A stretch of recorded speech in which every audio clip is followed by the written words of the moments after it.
Dear students, आज के इस वीडियो में मैं क्लास 10th के स्टूडेंट्स के लिए 7th यूनिट कोऑर्डिनेट ज्योमेट्री अर्थात निर्देशांक ज्यामिति में त्रिभुज और चतुर्भुज का क्षेत्रफल कैसे ज्ञात करते हैं यह स्पष्ट कर रहा हूँ।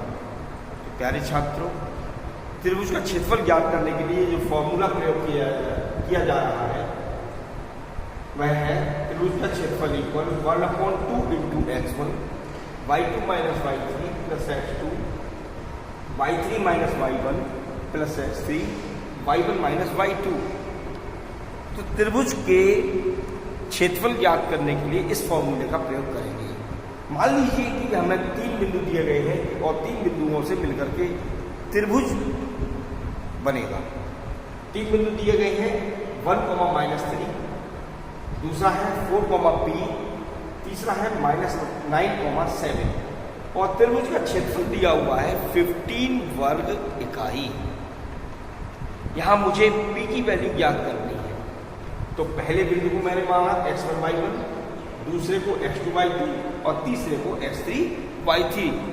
अब मैं इसका प्रयोग करूंगा। तो त्रिभुज का क्षेत्रफल दिया हुआ है 15 वर्ग इकाई equal 1/2 into x1 1 into y2 p minus y3 7 plus x2 4 y3 7 minus y1 minus और ये माइनस प्लस x3 की value -9 into y1 -3 minus y2 p। तो 50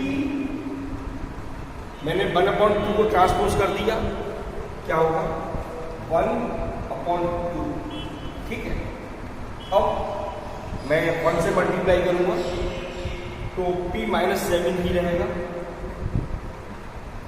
प्लस 4 से इसको प्लस करते हुए मल्टीप्लाई करूंगा 7 और 3 10 को मैंने 4 से मल्टीप्लाई किया 40 प्लस माइनस -9 से -3 को मल्टीप्लाई करूंगा तो 3 9 का 27। ये माइनस और माइनस मिलके प्लस 9p। अब जो टर्म यहाँ सॉल्व हो रहे हैं उनको हमें सॉल्व करना है। तो 15 × 30 इक्वल, तो p और ये 9p दोनों को प्लस किया, ये हुआ 10। 27 और 40 दोनों पॉजिटिव टर्म्स हैं, इनको मैं प्लस करूंगा तो आएगा 67 -7। इस स्थिति में 67 में से 7 माइनस करने पर हो जाएगा 60 और 60 को मैं ट्रांसपोज करूंगा तो 30 - 60 इक्वल क्या रह जाएगा 10। और ये 60 में से 30 लेस किया -30 इक्वल 10 और p इक्वल -30/10 ये आएगा -3। इस तरीके से ये p की वैल्यू यहाँ पर -3 आई।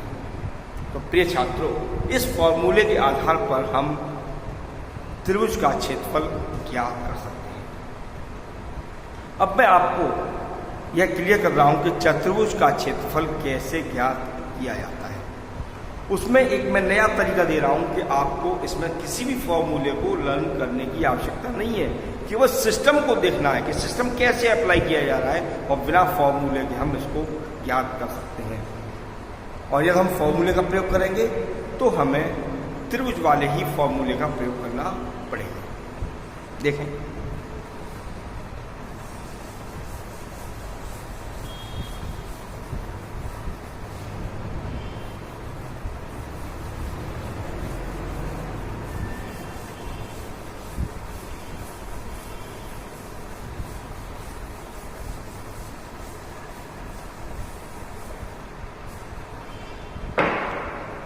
मैंने एक्सिस डाल ली है,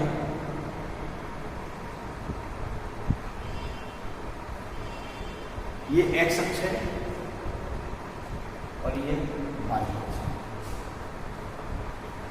मुझे चार बिंदु दिए हुए हैं, -3, 2, 5, 4, 7, -6 और -5, ये मुझे 4 पॉइंट्स अर्थात 4 बिंदु दिए हुए हैं। लेकिन ये मैं श्योर कर रहा हूँ कि ये बिंदु वास्तव में किस स्थिति में या किस फॉर्म में आ रहे हैं। देखिए -3, ये बाईं ओर होगा एक्स अक्ष पर,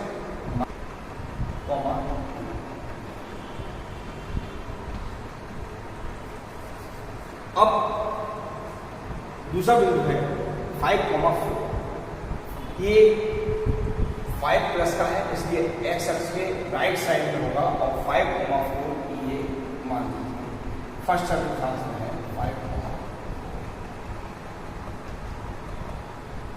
दूसरा है 7, -6, 7 पॉजिटिव है, ये भी एक्स अक्ष के राइट साइड में होगा और ये -6 नीचे 4 चतुर्थांश में स्थित होगा, 7, -6।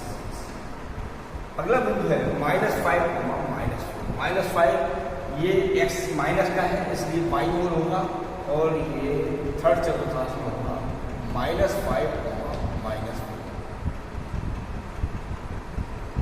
प्यारे बच्चों, मैंने इन चारों बिंदुओं को मिला दिया।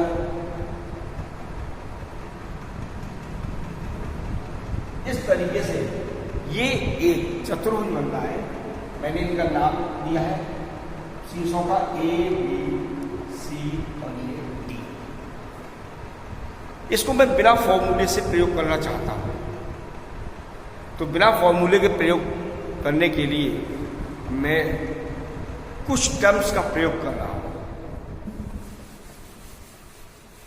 जैसे x1,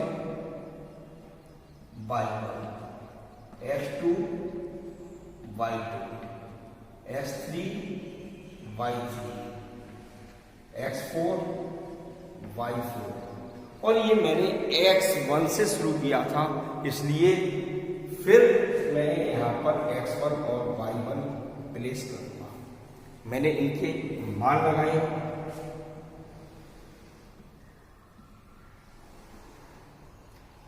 x1 -3, y1 2, x2 4, 5 और y2 4, x3 7 और y3 -6, x4 -5 और y4 -4, x1 -3 और y1 2। तो प्यारे बच्चों, इस प्रकार से मैंने ये सारे मान रख लिए। अब मुझे चाहिए चतुर्भुज का क्षेत्रफल, क्वाड्रिलेटरल का क्षेत्रफल निकालना है, इक्वल 1/2।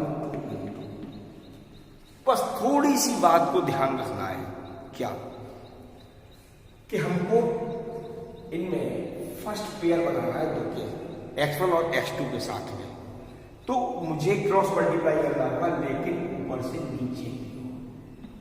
तो -3 × 4, -3 × 4। अब x2 को मैं ऊपर की ओर मल्टीप्लाई करूंगा, लेकिन यहां पर हमेशा माइनस का प्रयोग किया जाएगा। क्या आएगा? 5 × 2, ये 1 पेयर हो गया और इसको मैं प्लस करूंगा, ऐड करूंगा सेकंड पेयर के साथ, x2 और x3 के पेयर के साथ में। अब इसी तरीके से फिर ऊपर से नीचे की ओर मुझे मल्टीप्लाई करना होगा, 5 × -6, 5 × -6 माइनस नीचे से अब ऊपर की ओर 7 × 4। ये सेकंड स्टेप हो गया।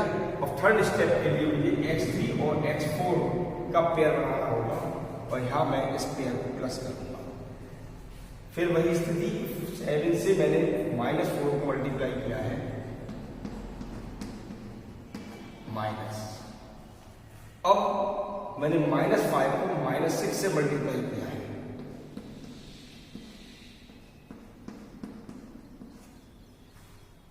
अब मैं प्लस करूंगा फोर्थ पेयर जो x4 और x1 के साथ बनेगा, तो -5 इंटू 2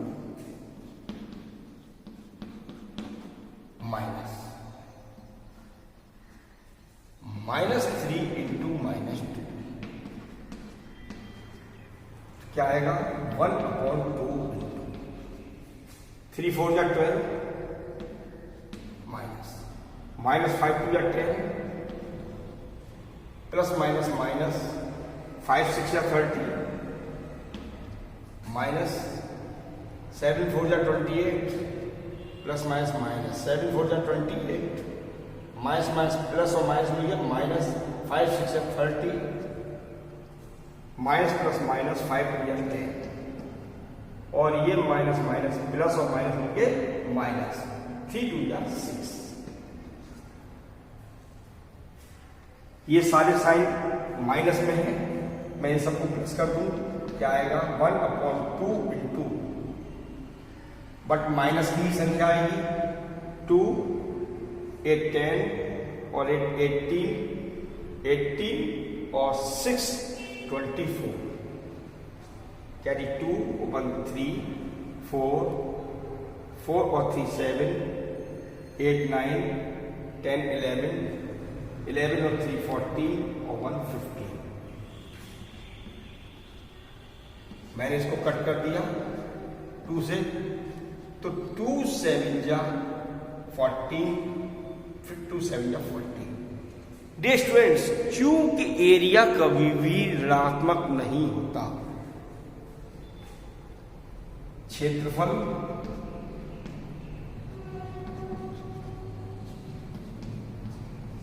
ऋणात्मक नहीं होता,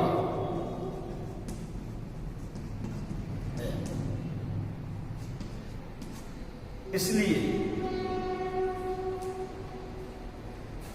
चतुर्भुज का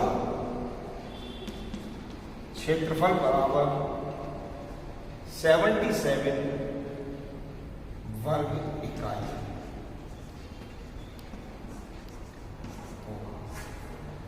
तो प्रिय छात्रों, इस प्रकार से बिना फॉर्मूले के हम चतुर्भुज का क्षेत्रफल ज्ञात कर सकते हैं। यदि आपको इसमें फॉर्मूला यूज करना होता तो किसी एक डायगोनल को मैच करते, अर्थात जैसे ए को सी से मिलाते या बी को डी से मिलाते तो 2 त्रिभुज बन जाते और दोनों त्रिभुजों का क्षेत्रफल अलग अलग निकाल करके उसको फिर प्लस करके हम चतुर्भुज का क्षेत्रफल ज्ञात कर सकते थे। तो प्रिय छात्रों, इस प्रकार से बिना फॉर्मूले के हम चतुर्भुज का क्षेत्रफल ज्ञात कर सकते हैं। डियर स्टूडेंट्स, यदि आपको मेरा ये वीडियो पसंद आ रहा हो तो प्लीज़ लाइक करें, मेरे चैनल को सब्सक्राइब करें, ताकि आगे आने वाला वीडियो आपको सबसे पहले मिल सके। Thank you.